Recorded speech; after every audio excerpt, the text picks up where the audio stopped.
সেটা হচ্ছে আম্মা একবার খুব অসুস্থ হয়ে গিয়েছিলেন।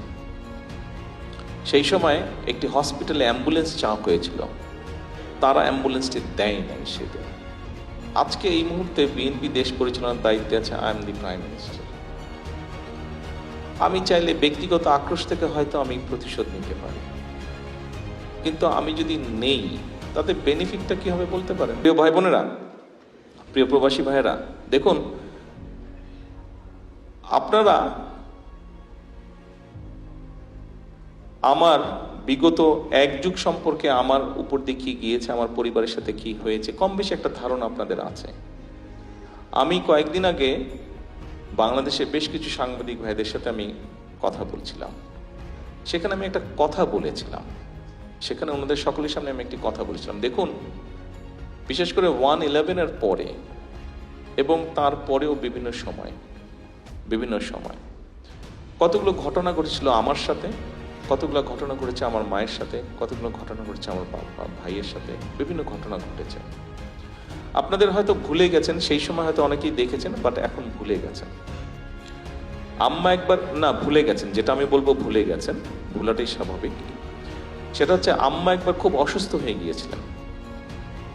সেই সময় একটি হসপিটালে অ্যাম্বুলেন্স চাওয়া হয়েছিল, তারা অ্যাম্বুলেন্সটি দেয় নাই সেদিন।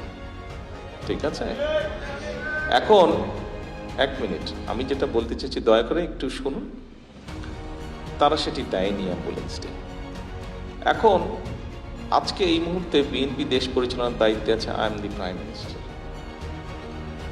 আমি চাইলে ব্যক্তিগত আক্রোশ থেকে হয়তো আমি প্রতিশোধ নিতে পারি, কিন্তু আমি যদি নেই তাতে বেনিফিটটা কি হবে বলতে পারেন?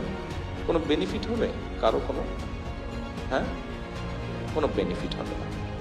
গত 35 মিনিট যাবত কথা বলছি, যেই জিনিসটা আপনাদেরকে বোঝাতে চাইছি সেটি হচ্ছে যে দেখুন, আমাদেরকে একটি বিষয় থেকে বের হতে হবে। আপনাদের সামনে যে পরিকল্পনাগুলো তুলে ধরলাম, এই পরিকল্পনাগুলো আমাদের সবার জন্যই আমরা করেছি।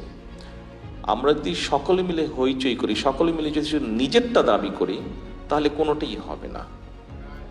শুধু যদি নিজেরটা আমরা চিন্তা করি, কোনোটাই হবে না।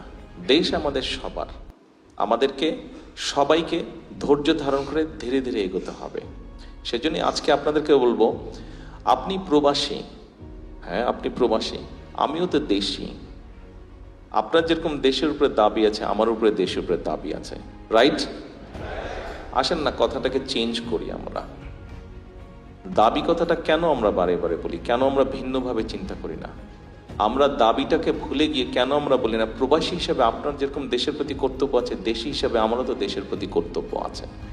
আসুন না, আজকে আমরা আমাদের কি দাবি আছে সেটা থেকে বেরিয়ে এসে আমরা চিন্তা করি আমাদের কি কর্তব্য আছে দেশের প্রতি, what we can do for the country.